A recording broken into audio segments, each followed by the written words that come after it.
di dalam kasih, bahwa kita paham kita tidak akan pernah bisa mengasihi karena kita tidak punya kasih. Kalau Tuhan tidak menaruhkan kasih di dalam hidup kita, kalau kita tidak mengalami kasih Tuhan, maka kita tidak akan pernah mampu mengalirkan kasih ke tengah-tengah banyak orang. Dan hari ini kita boleh melihat kita mengasihi dengan standar yang Alkitabiah punya. Minggu lalu kita belajar bahwa kasih itu bukan hanya perasaan, kasih itu adalah sebuah tindakan. Amin, saudaraku. Dan tindakan kasih, saya percaya saudara di kompi-kompi kita sedang membahas itu dan mulai berpikir bagaimana kita mengaplikasikannya dalam kehidupan kita. Nah, bulan Maret ini kita masuk ke dalam topik yang baru kita. Topik kita bulan ini berbicara tentang bagaimana kita membangun kehidupan yang unggul, ya, excellent life. Dan topik kita minggu ini berbicara tentang giving my best, keunggulan sebagai ibadah yang sejati. Saudara, ada banyak orang yang berpikir bahwa ibadah itu adalah sesuatu yang biasa-biasa, tapi sebenarnya ibadah adalah salah satu bukti, salah satu aplikasi, salah satu sarana untuk kita bisa memberikan keunggulan hidup kita. Sehingga ketika kita beribadah dengan memberikan yang terbaik. Ibadah, saya sampaikan di sini bukan bicara tentang ibadah setiap minggu, tapi ibadah yang saya sampaikan ini adalah apa yang saudara kerjakan di setiap hari-hari saudara, karena itulah ibadah kita yang sesungguhnya. Katakan amin. Ibadah kita yang sesungguhnya adalah ketika kita melayani banyak orang, memberikan yang terbaik dalam kehidupan kita untuk banyak orang, sehingga kita bisa memberi dampak perubahan di komunitas di mana kita ada, kita memberi pengaruh di mana komunitas kita ada. Jadi itulah ibadah kita yang sesungguhnya. Dan hari ini, saudara dikasih Tuhan, kita mau berbicara tentang giving my best, memberi yang terbaik dari kehidupan kita. Baik itu di keluarga kita, di bisnis kita, di pelayanan kita, di dalam hari-hari kita, saudaraku, di dalam doa-doa kita, di dalam kita beribadah, di hari Minggu, di kompi-kompi kita, dan lain sebagainya. Oleh karena itu, hari ini saya mau kita melihat sebuah firman Tuhan di dalam kitab Roma pasal ke-12 ayat yang pertama. Roma pasal 12 ayat pertama, firman Tuhan berkata, mari kita baca sama-sama, 2, 3, ya. Karena itu, saudara-saudara, demi kemurahan Allah, aku menasehatkan kamu supaya kamu mempersembahkan tubuhmu sebagai persembahan yang hidup, yang kudus, yang berkenan kepada Allah. Itulah ibadahmu yang sejati. Kalau kita mau berbicara tentang ibadah yang sejati, itu ibadah adalah sesuatu yang kita berikan, baik kepada Tuhan, apakah kepada manusia lewat pengurapan Tuhan, lewat kehidupan kita. Itulah ibadah kita. Karena itu ayat pertama, Roma 12 ayat pertama ini memberikan kita sebuah gambaran bahwa ibadah adalah sebuah persembahan kehidupan. Sebuah persembahan kehidupan, apakah kepada Tuhan, apakah kepada komunitas, apakah kepada manusia. Nah, di situ dikatakan, karena itu saudara-saudara, demi kemurahan Allah, aku menasehatkan kamu. Jadi Paulus memberikan sebuah nasihat kepada kita bahwa kita harus memberikan persembahan kita kepada Tuhan sebagai ibadah. Jadi di situ dikatakan, oleh karena kemurahan Allah, aku menasehatkan kamu supaya kamu mempersembahkan tubuhmu sebagai persembahan yang hidup, bukan persembahan yang mati. Apa maksudnya persembahan hidup? Persembahan yang punya inisiatif, persembahan yang tidak pasif, persembahan yang direncanakan. Karena sesuatu yang hidup itu tidak pasif, tidak monoton. Sesuatu yang hidup selalu mengalami kegairahan, sesuatu yang hidup selalu bergerak, tidak diam, tidak pasif, saudaraku. Karena itu katanya, persembahkan tubuhmu sebagai persembahan yang hidup.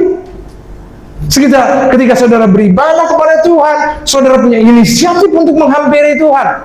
Ketika saudara ada di dalam pekerjaan saudara, saudara berinisiatif untuk mengerjakan yang terbaik. Itulah persembahan yang hidup. Kemudian apa? Yang kudus. Kehidupan kita harus kudus. tidak mengerjakan hal yang jahat. Kehidupan kita harus kita rencanakan. Untuk apa? Untuk kita beri yang kudus. Ketika kita beribadah, ketika kita melayani, ketika kita berinteraksi dengan banyak orang, kita merencanakan itu menjadi persembahan yang kudus. Dan yang apa? Yang berkenan kepada Allah. Sehingga kita selalu berpikir, ketika kita melakukan sesuatu, bisnis, usaha, pelayanan, kehidupan kita sehari-hari, kita aktif untuk berpikir bagaimana kita memberikan yang terbaik. Kita aktif berpikir untuk merencanakan apa yang terbaik yang saya mau beri sama Tuhan, sama teman-teman saya, sama komunitas saya. Ketika orang-orang di pelayanan ini, mereka berpikir apa yang terbaik yang harus saya lakukan untuk pelayanan ini boleh menginspirasi banyak orang. Ketika saudara berbisnis, ketika saudara menjual sesuatu, saudara berpikir apa yang harus saya lakukan. Untuk apa? Untuk itu bisa memuaskan banyak orang. Sehingga orang boleh melihat Tuhan lewat apa yang saya representasikan. Lewat perkataan saya, lewat saya melayaninya, lewat saya menuntunnya, membimbingnya, dan lain sebagainya, saudara kasih Tuhan. Jadi Allah berkata bahwa lewat Paulus kita dinasihatkan untuk kita memberikan persembahan yang hidup, yang kudus, dan yang berkenan kepada Allah. Sebab itulah sebenarnya ibadah yang sejati. Ibadah yang sejati bukan hanya di ruangan ibadah ini. Ibadah yang sejati bukan hanya ketika saudara menghampiri Tuhan dalam doa-doa saudara setiap hari. Tapi ibadah yang sejati adalah ketika saudara ada di dalam kehidupan saudara sehari-hari. Ketika saudara belajar menjadi pelajar, mahasiswa, dan lain sebagainya. Saudara dengan aktif merencanakan membuat yang terbaik. Ketika saudara ada di dalam sebuah perusahaan di mana saudara bekerja, saudara selalu berpikir bagaimana perusahaan ini boleh mendapatkan manfaat yang besar lewat kehidupan saya. Itulah ibadah yang sejati. Itulah keunggulan yang Tuhan inginkan. Kita adalah orang-orang yang disiapkan Tuhan untuk merepresentasikan sorga di dunia di mana kita ada. Dan kita tidak akan pernah bisa merepresentasikan itu kalau kita tidak menjadi pribadi yang unggul. Katakan amin. Kita tidak akan pernah menarik perhatian orang kalau hidup kita tidak unggul. Itu sebabnya Roma pasal 12 ini menggambarkan kepada kita bahwa keunggulan kita itu harus kita tunjukkan di seluruh areal kehidupan kita, di seluruh waktu-waktu kehidupan kita, bukan hanya di hadapan Tuhan, di hadirat Tuhan, tapi di hadapan banyak orang. Saudara merepresentasikan keunggulan itu bagi banyak orang. Hari ini ada sebuah problem di tengah-tengah komunitas, namanya problem mediokritas, problem mediocre. Apa itu problem mediocre? Problem mediocre adalah problem rata-rata. Orang berpikir rata-rata. Ya sudah, hari ini saya beribadah, ya udah datanglah beribadah. Ya udah, hari ini saya hidup, ya udahlah hiduplah seperti apa saya hidup. Ya udah, saya sedang berteman sama orang lain hari, ya udah bertemanlah, mengalirlah seperti apa harusnya saya mengalir. Jadi rata-rata tidak berpikir sesuatu yang excellent, tidak berpikir sesuatu yang unggul, tidak berpikir sesuatu yang lebih bagus dikerjakan. Orang hidup dalam rata-rata. Ya seperti apa manusia hidup biasa, ya begitulah. Seperti apa orang bekerja, ya begitulah. Itu yang disebut dengan problem mediocre.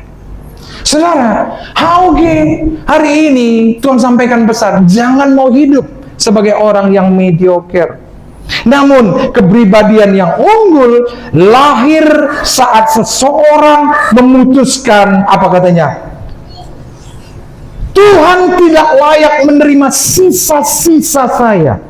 Dia layak menerima yang terbaik dari saya. Orang yang memiliki pribadi yang unggul, dia berkata gini, Tuhan gak layak menerima yang sisa-sisa dari saya. Saya gak mau beri yang sisa-sisa dari saya. baik dalam kehidupan saya, baik dalam ibadah saya nggak mau memberikan sisa-sisa waktu saya sama Tuhan. Setelah saya mengerjakan semua kegiatan saya, maka ada waktu sisa saya kasih sama Tuhan. Orang yang excellent, yang unggul berkata, I will give the best of my life. Saya mau beri yang terbaik dari kehidupan saya. Saudaraku, itu yang Tuhan mau kita lakukan. Jadi problem mediokritas atau rata-rata itu selalu berpikir mengerjakan yang biasalah. Tidak ada terobosan baru, tidak ada kreativitas yang baru. Tidak ada sesuatu yang membuat orang bisa melihat sebuah keindahan yang baru. Next, ada slide berikutnya itu. Jadi sebenarnya dikasih Tuhan, pribadi yang unggul itu lahir saat seorang memutuskan untuk berkata apa? Tuhan tidak layak menerima sisa-sisa dari saya. Itu kan keluar. Kita akan jadi pribadi yang tidak mediocre atau menjadi unggul ketika apa? Ketika kita berkata. Ketika kita memutuskan dalam hidup kita, Tuhan, mulai hari ini, saya mau aktif membuat sesuatu yang berbeda, lebih indah dari hari yang kemarin. Ketika saya bangun pagi, saya mau memberikan sebuah persembahan yang terbaik, yang kemarin itu, hari ini lebih indah. Kita berpikir bagaimana kita memberikan yang terbaik. Ketika saudara bangun pagi dan ketika saudara mau mempersiapkan studi saudara, sekolah, pekerjaan dan lain sebagainya, saudara berpikir untuk membuat sesuatu yang terbaik di seluruh area kita. Jangan cuma untuk studi kita, jangan cuma untuk bisnis kita. Kita harus berpikir hal yang sama, bahwa kita perlu memberikan yang terbaik buat Tuhan kita. Amin, saudara. Kita harus berpikir bahwa ketika saya melakukan pekerjaan saya sedang melakukannya seperti untuk Tuhan. Dan saya mau beri yang terbaik selalu. Dan saya mau saudara kasih Tuhan, kita sama-sama HOG sama-sama mulai hari ini berpikir apa yang terbaik yang bisa saya buat, apa yang terbaik yang mau saya buat. Jangan biarkan biasa-biasa, tapi mulai berpikir apa yang saya, jangan pikirkan apa yang orang lain mau buat, tapi pikirkan apa yang saya mau buat untuk sesuatu yang baik, lebih indah, lebih mulia terjadi di keluarga saya, di bisnis saya, di pelayanan ini, di pelayanan yang Tuhan percayakan kepada saya. Saya berpikir itu. Itulah yang membuat pribadi yang unggul lahir. Itu yang membuat pribadi yang unggul itu muncul. Karena di hatinya selalu berpikir gini, aku nggak mau memberi yang sia-sia atau sisa-sisa dari kehidupanku. Aku mau memberi yang prime time, waktu yang terbaik, usaha yang terbaik. Saudaraku, karena untuk bisa menjadi orang yang unggul, itu tidak bisa terjadi tiba-tiba. Ada sebuah proses yang terus dilakukan. Jadi saudara dikasih Tuhan, jangan hidup dalam problem mediocre. Tapi apa alasan kenapa kita memberi yang terbaik buat Tuhan? Apa sebenarnya alasan kenapa kita harus memberi yang terbaik? Next, the worthiness of God, itulah yang menjadi alasan terbaik. Apa itu the worthiness of God? Bahwa Tuhan layak menerima yang terbaik. Hari ini, saudaraku, dunia sedang menggeser kita, sedang menggeser banyak anak Tuhan, sedang menggeser orang-orang yang dipanggil oleh Tuhan untuk tidak memberikan yang terbaik kepada Tuhan. Mereka berpikir bahwa mereka harus memberikan yang terbaik kepada pelayanan mereka, bisnis mereka, keluarga mereka. Tapi konsep berpikirnya bukan karena dia pengen menyenangkan Tuhan, tapi konsep berpikirnya supaya saya sukses, supaya saya berhasil, supaya saya hebat, supaya saya besar. Konsepnya bukan untuk kemuliaan Tuhan. Jadi saya mau kita HOG punya konsep yang clear tentang bagaimana memberi, bagaimana menjadi pribadi yang unggul. Pribadi yang unggul kita, tujuannya, hasil akhirnya bukanlah untuk kesuksesan kita. Tapi tujuan akhir daripada pribadi yang unggul adalah untuk kemuliaan nama Tuhan. Karena saya percaya, ketika kita melakukan sesuatu untuk kemuliaan nama Tuhan, maka apa yang menjadi bagian kita karena kita memuliakan Tuhan, kita akan terima dalam kehidupan kita. Katakan amin. Jadi alasan kenapa kita mau menjadi pribadi yang unggul dan memberikan persembahan yang terbaik kepada Tuhan kita, itu alasannya adalah because the worthiness of God. Tuhan layak menerima yang terbaik. Kita harus tanamkan dalam pikiran kita, Tuhan layak. Dia harus pribadi pertama yang layak menerima yang terbaik dari hidup saya. Itu yang mulai digeser oleh dunia. Itu yang mulai digeser oleh setan. Kita menjadikan apa? Diri kita adalah yang layak menerima yang terbaik. Bukankah itu yang hari ini terjadi di dunia sekarang? Apa katanya? Kamu harus membahagiakan dirimu. Betul nggak? You must be happy with yourself.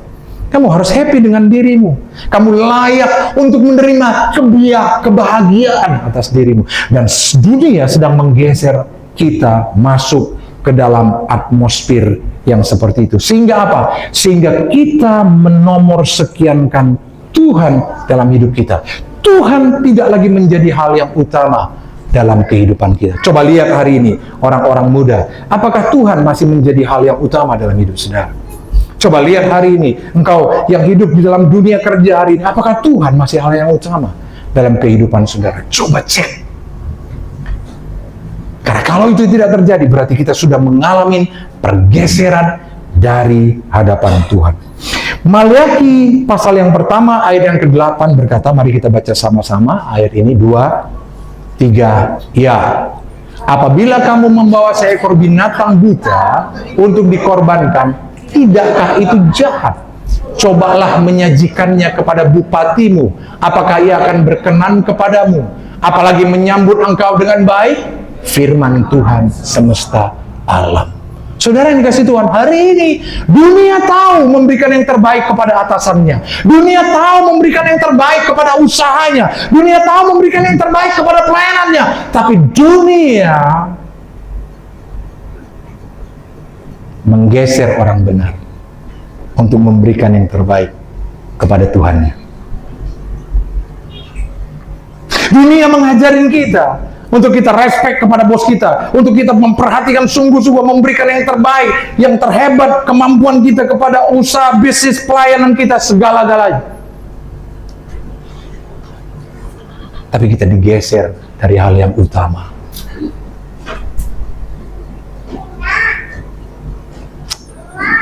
Kitab Maliaki ini berkata gini, kalau kamu bawa seekor binatang buta untuk korban, tidakkah itu jahat? Tuhan berkata, jahat banget. Kalau kau beri persembahan sama Tuhan, datang ke gereja, datang bekerja, tapi kau beri yang cacat, yang tidak terbaik, yang rusak, yang sisa-sisa. Maliaki berkata apa? Itu jahat. Dan Maliaki menyampaikan, coba kau kasih dulu sajian atau pelayanan sama bosmu. Di situ dikatakan bupati. Yang sembarangan, yang tidak bagus. Apakah kita akan berkenan sama bos itu? Apakah kita akan disambutnya dengan baik? Pasti tidak. Saudaraku, kitab Maliaki ini memberikan sebuah gambaran kepada kita untuk kembali membuat kita berpikir, apakah saya sudah memberikan yang terbaik buat Tuhan saya? Apakah saya sudah memberikan hidup saya sebagai persembahan yang terbaik buat Tuhan? Ketika saudara belajar, ketika saudara studi, ketika saudara bekerja dan berbisnis dan sebagainya, saudara berpikir, apakah saya sudah memberikan yang terbaik kepada Tuhan lewat pekerjaan yang saya manifestasikan di bidang pekerjaan saya sekarang. Itu konsep yang harus kita bangun, saudara. Karena hari ini banyak orang kerja hanya sekedar kerja, nyembah Tuhan hanya sekedar nyembah Tuhan, ibadah hanya sekedar ibadah. Nothing special. Tidak ada yang spesial, tidak ada sesuatu yang dipersiapkan indah, tidak ada sesuatu yang direncanakan untuk lebih indah dan lebih baik. Saudara, Maleakhi mengingatkan kita. Next, mari kita sama baca sama-sama ini, 2-3 ya. Jika kita memberikan yang terbaik untuk atasan atau hobi kita, mengapa kita tidak berikan? Mengapa kita memberikan sisa-sisa untuk Tuhan yang memberikan segalanya? Bosmu tidak memberikan segala-galanya, tapi untuk bos kita berikan yang terbaik. Kenapa kita beri yang sisa-sisa kepada Tuhan yang merupakan pemberi segala-galanya dalam hidup kita? Hari ini saya pengen HOG kita shifting, kita mengubah konsep berpikir kita.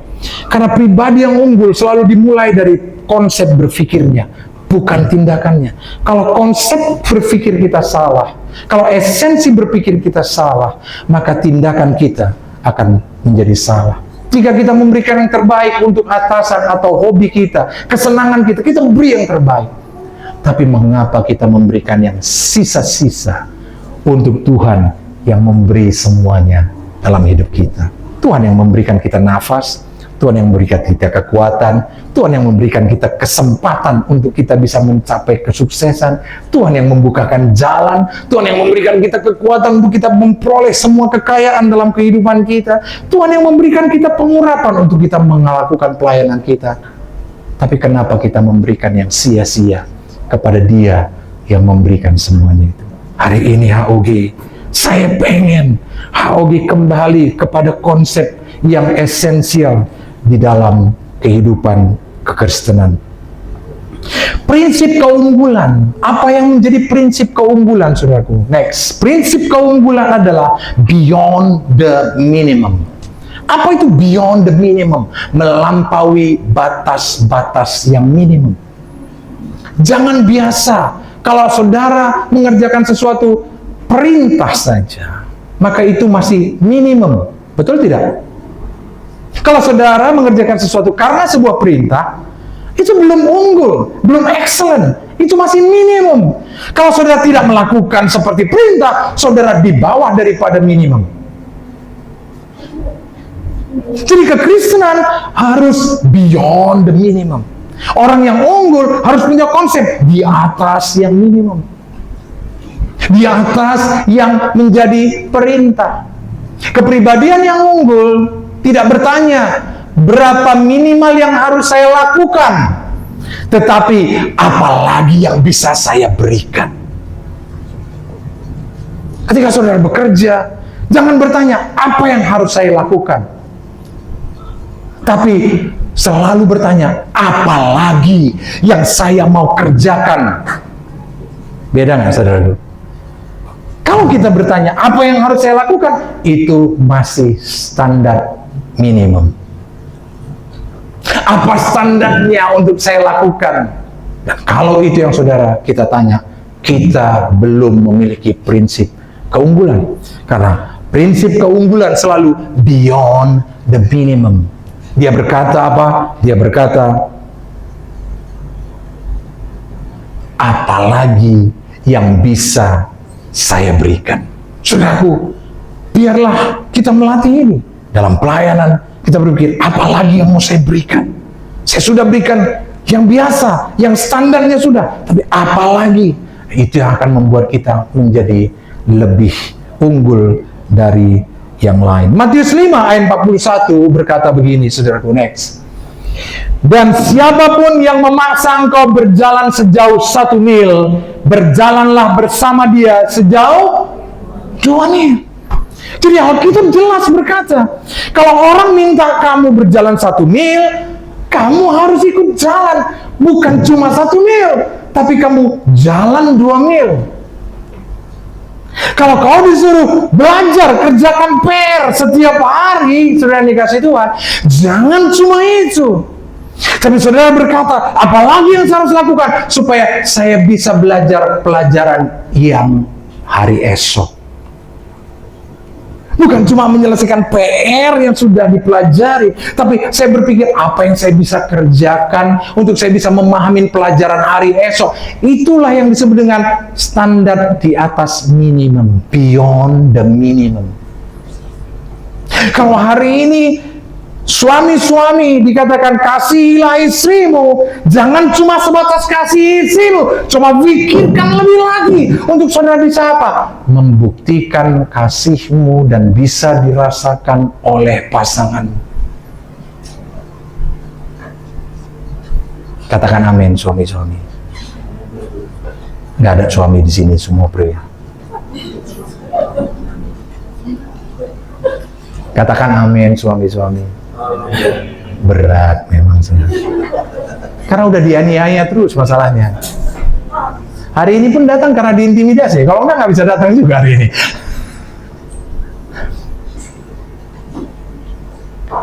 Siapapun yang memaksa kita untuk jalan 1 mil, jalanlah 2 mil. Itulah pribadi yang unggul. Itulah prinsip keunggulan. Berjalan 2 mil. Memang tidak enak, tapi saudara akan lihat nanti ada berkat di balik semuanya itu. Next, inilah prinsip yang disebut dengan prinsip the second miles. Prinsip mile kedua. Mile pertama adalah kewajiban, tapi mile kedua adalah keunggulan. Ya kalau saudara pengen hidup yang unggul, kita pengen HW menjadi pribadi yang unggul, selalulah berpikir mile yang kedua. Karena mile yang pertama itu sebuah kewajiban. Kalau hari ini saudaraku, saudara dikatakan wajib datang jam 10 pagi ibadah, saudara dikasih Tuhan. Kalau Anda masih melakukan itu masih standar minimum. Saudara harus datang setengah jam sebelum jam 10. Itulah namanya unggul. Katakan amin. Saudaraku, mulai berpikir seperti itu. Karena nanti tanpa kita sadarin, dari tengah-tengah pelayanan ini, dari semua prinsip-prinsip yang dibangun pelayanan ini, dari situlah saudara akan bertumbuh jadi orang yang unggul di dunia di mana saudara ada. Ada banyak orang yang tidak mau latihan di atas kebenaran. Itu sebabnya hidupnya tidak pernah menjadi unggul. Hidupnya masih sama dengan orang di dunia. Kenapa? Karena dia selalu di mile yang pertama. Atau bahkan kurang dari mile yang pertama. Amin, saudara. Hiduplah dengan prinsip the second mile. Mile yang kedua. Kalau orang suruh lakukan itu, jangan cuma lakukan itu, minta yang lebih. Pikirkan yang lebih. Kalau anak-anak disuruh sama papa sama mamanya melakukan sapu rumah itu, jangan cuma pikir sapu, tapi mulai mengepelnya. Tambahkan satu tindakan yang lebih daripada apa yang diperintahkan. Kalau saudara juga di studi hal yang sama, selalu melakukan mile yang kedua, karena mile yang pertama itu masih sebuah kewajiban. Next. Mile pertama adalah kewajiban, mile kedua adalah keunggulan. Orang yang unggul selalu berjalan 1 langkah lebih jauh dari yang diminta. Selalu berpikir melangkah 1 langkah lebih jauh daripada apa yang diminta. Selalu berpikir 1 langkah lebih jauh, 1 langkah lebih maju. Selalu berpikir dengan konsep itu. Karena keunggulan itu berada di dalam sikap hati dan konsep berpikir. Itu yang perlu kita ubah. Karena itu hari ini Allah mengajarin kita dari firman Tuhan ini. Mile pertama adalah kewajiban. Mile kedua adalah keunggulan. Orang yang unggul selalu berjalan 1 langkah lebih jauh dari yang diminta. So, untuk membangun kualitas hidup yang unggul, kita harus memberi yang terbaik dalam 3 areal ini. Yang pertama, waktu kita. Next, yang pertama itu adalah waktu kita. Berikan waktu yang utama, prime time untuk Tuhan. Bukan sisa-sisa di akhir dari semua hari-hari kita. Selalu berpikir untuk memberikan yang pertama kepada Tuhan. Selalu melatih diri kita, pola pikir kita untuk memberikan waktu yang pertama kepada Tuhan. Itu sebabnya HOG kita sama-sama menggaungkan di tengah-tengah jemaat itu untuk selalu bersaat teduh pagi sebelum kita melakukan apapun kegiatan kita. Doa pagi, merenungkan firman Tuhan. Saudara dikasih Tuhan, sesibuk apapun saudara, selalulah set pikiran saudara bahwa Tuhan harus yang pertama. Katakan amin. Yang kedua, talenta kita. Apa yang harus kita lakukan dalam talenta kita? Asah terus talenta kita. Asah terus keahlian kita. Jangan pernah berhenti mengasah keahlian kita. Jangan biarkan karunia Tuhan menjadi tumpul karena kemalasan kita untuk melatihnya. Sudah dikasih Tuhan, latih semua talenta dalam kehidupan kita. Harus dilatih. Tidak ada orang yang bisa mahir tanpa latihan. Karena itu, tanamkan orang yang unggul adalah orang yang menghargai talentanya dan mulai mengasahnya, mempertajamnya, saudaraku. Itulah orang yang unggul. Saudaraku, sikap ini penting karena keunggulan tidak terjadi sekali waktu. Dia terjadi oleh karena simultan kegiatan, tindakan yang berulang-ulang yang kita lakukan. Setiap pencapaian saudara dari satu keunggulan kepada keunggulan yang lainnya, dari satu keberhasilan kepada keberhasilan yang lainnya, itu akan membuat saudara menjadi pribadi yang lebih unggul dari banyak orang. Amin, saudaraku. Jadi fokus kepada diri kita untuk menciptakan keunggulan pribadi kita. Jangan bandingkan diri kita dengan orang lain. Karena kalau kadang kita membandingkan diri kita dengan orang lain, kita terlalu jauh. Amin, saudaraku. Tapi ketika saudara terus melatih talenta saudara, sekali waktu, saudara akan menemukan diri saudara bisa sama dengan orang yang sudah mahir, bahkan melebihinya. Karena fokus saudara tidak melihat kepada orang. Fokus saudara adalah mengasah kemampuan dan talenta hidup saudara. Yang ketiga, apa yang harus dilakukan untuk menjadi pribadi yang unggul? Treasure kita, harta kita. Memberilah dengan sukacita dan kemurahan hati. Mengakui bahwa semua berasal daripadanya. Saudara dikasih Tuhan, kita bersyukur, saudaraku. Saudara ada di HOG. Karena HOG tidak menghabiskan duit saudara untuk kepentingan gembalanya. Karena persembahan saudara, perpuluhan saudara, itu tidak memperkaya gembala saudara. Apa yang saudara berikan untuk pelayanan ini, itu bukan untuk gembala saudara. Untuk membuat dia bisa membeli sesuatu, untuk memperkaya dirinya. Tidak. HOG tidak pernah membangun konsep itu. HOG membangun konsep apapun yang saudara beri itu untuk kemuliaan nama Tuhan, itu untuk manfaat buat saudara. Ketika saudara memberi untuk gedung ini, saudara dikasih Tuhan, kenyamanannya itu menjadi kenyamanan saudara. Karena gedung ini bukan milik gembala saudara, bukan milik kami, bukan milik saya. Berapapun yang saudara kasih, itu tidak berpengaruh ke dalam kehidupan saya, tidak memperbanyak harta saya, karena semua uang yang saudara berikan, persembahan, perpuluhan, apapun yang saudara berikan, itu akan kembali untuk kenyamanan kita bersama, bukan untuk kekayaan saya. Amin, saudaraku. So, jangan pernah berpikir yang negatif, bahwa gereja ini akan menjadi milik gembala. No, saya tidak punya hak atas ini. Itu sebabnya kita membangun sebuah konsep pelayanan yang unggul. Saya menjaga itu supaya apa? Supaya tidak ada orang yang berpikir bahwa HOG milik pendeta Dedi Oranta Ketaren atau keluarga Ketaren. No. HOG milik Tuhan. Katakan amin. Dan ketika saudara melakukan apa saja untuk membesarkan ini, itu semuanya untuk kemuliaan nama Tuhan. Amin, saudaraku. Jadi, jangan takut memberi. Beri yang terbaik. Karena apa yang terbaik saudara berikan, itu akan membuat kenyamanan saudara di tempat ini. Saudara pengen melihat sesuatu tempat yang indah, saudara, kita buat tempat itu. Katakan amin.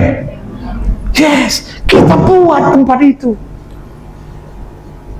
Karena semuanya itu untuk kita dan bagi kemuliaan nama Tuhan. So, berikan yang terbaik dari apa yang saudara punya. Karena ketika saudara memberi yang terbaik, saudara akan menikmati yang terbaik dari setiap pemberian yang saudara berikan. Apa janji Tuhan ketika kita menjadi pribadi yang unggul? Next. Janji Tuhan bagi pribadi yang unggul.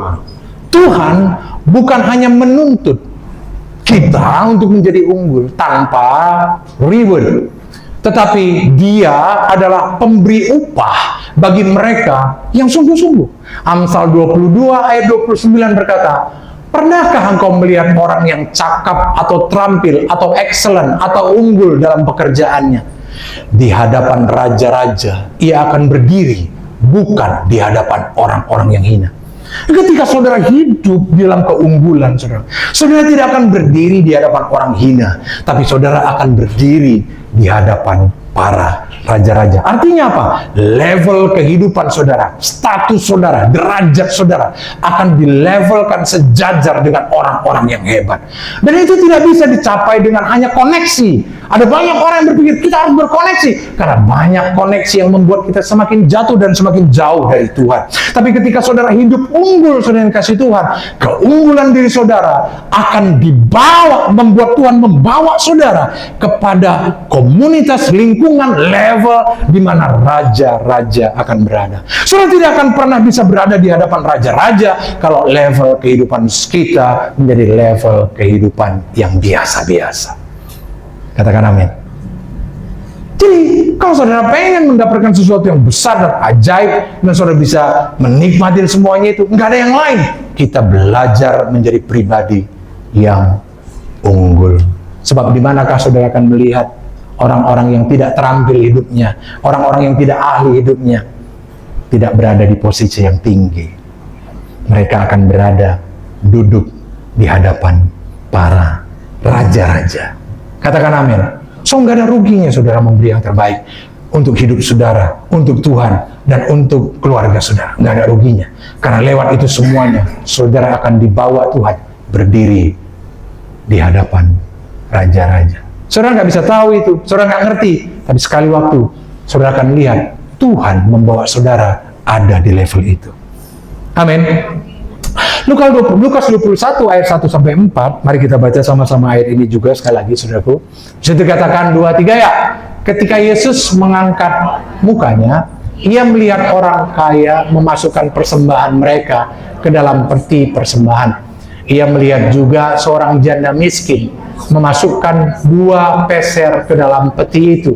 Lalu ia berkata, aku berkata kepadamu, sesungguhnya janda miskin ini memberi hadiah lebih banyak daripada semua orang itu. Sebab mereka semua memberi persembahannya dari kelimpahannya, tetapi janda ini memberi dari kekurangannya.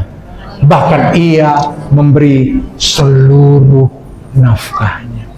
Prinsip kedua dari keunggulan next adalah the widow's mite. Apa itu? Persembahan janda miskin.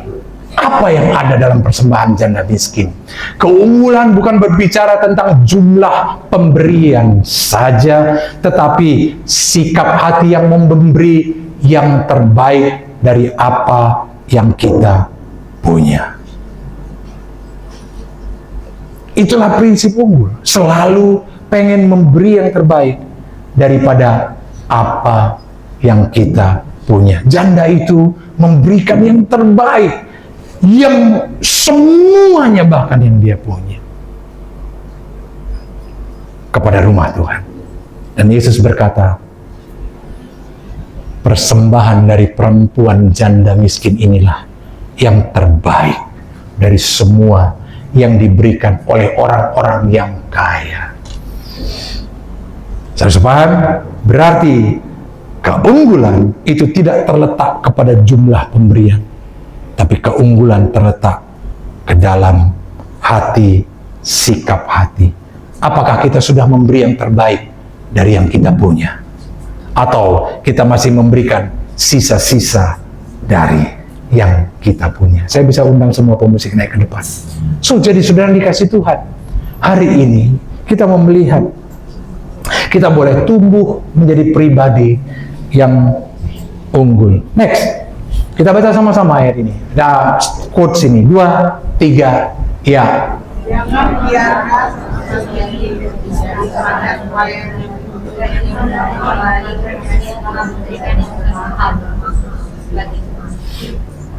saya ulang bacanya. Jangan biarkan asal jadi menjadi standar pelayanan kita. Jangan biarkan asal sudah dilakukan menjadi standar kehidupan kita. Asal sudah belajar, asal sudah kerjakan PR, asal sudah mengerjakan tugas, asal sudah kukerjakan saja. Tapi berikanlah yang terbaik, your best. Karena Dia telah memberikan yang termahal, His Son, anaknya, bagi kita. Amin, saudara. Latih diri saudara menjadi pribadi yang unggul hari ini. Mari kita bangkit berdiri.